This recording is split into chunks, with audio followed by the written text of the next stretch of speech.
Isang mapagpalang umaga po sa bawat isa po sa atin. Good morning po mga kapatid, mga kaibigan. Yan. At syempre, unang-una sa ating Panginoon. Magandang umaga sa iyo, Panginoon ko, sa panibagong umaga at biyaya na ipinagkaloob mo sa amin sa umagang ito.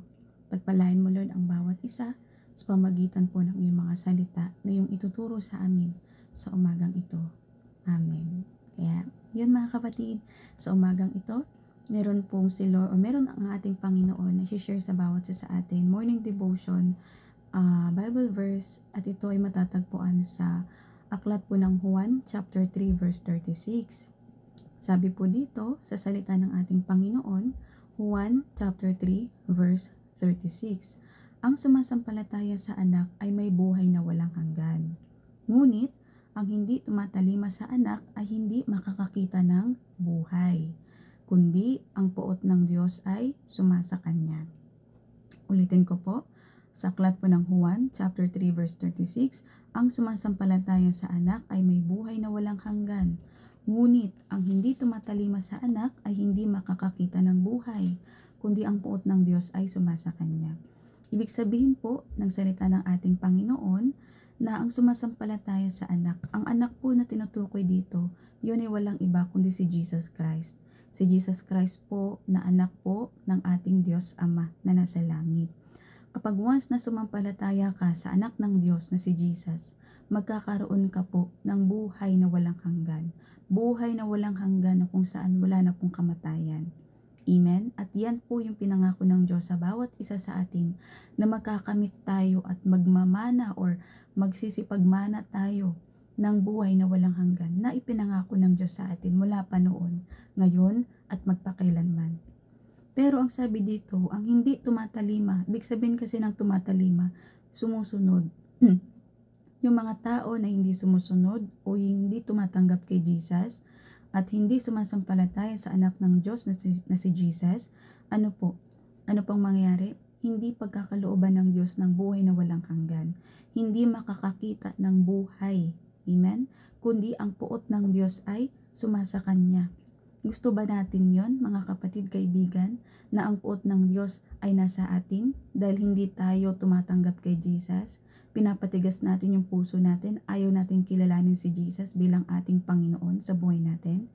Siyempre, ayaw natin ng ganun, na tayo ay pagagalitan ng Lord. Diba? Ang gusto natin, manatili ang kabutihan at pagmamahal ng Diyos sa atin. At ang gusto din natin ay magkaroon po ng buhay na walang hanggan. Maraming tao, 'di ba, kapag tinatanong natin, gusto mo bang pumunta sa langit? Ang sagot ng tao, yes, gusto kong pumunta sa langit. Even ako, tayong lahat, 'di ba po?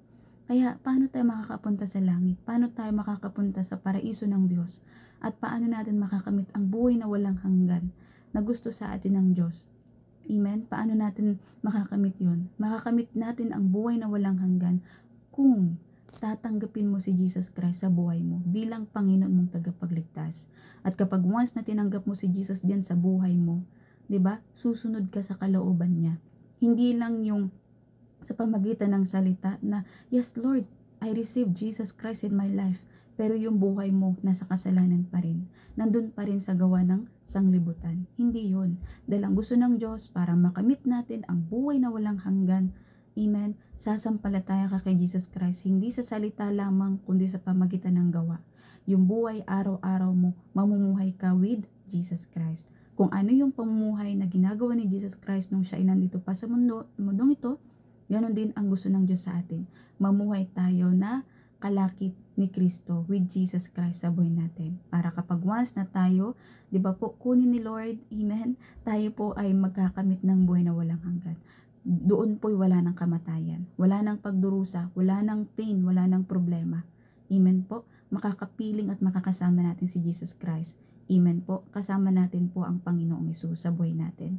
Yun lamang mga kapatid, kaibigan, sa umagang ito na kailangan po nating sampalatayanan, sundin at lumakad sa Panginoong Kristo. Amen? Para magkamit tayo ng buhay na walang hanggan na ipinangako sa atin ng Diyos. So yun lamang mga kapatid, kaibigan, hanggang dito na lamang po ang ating morning devotion this today and morning. God bless po. Bye!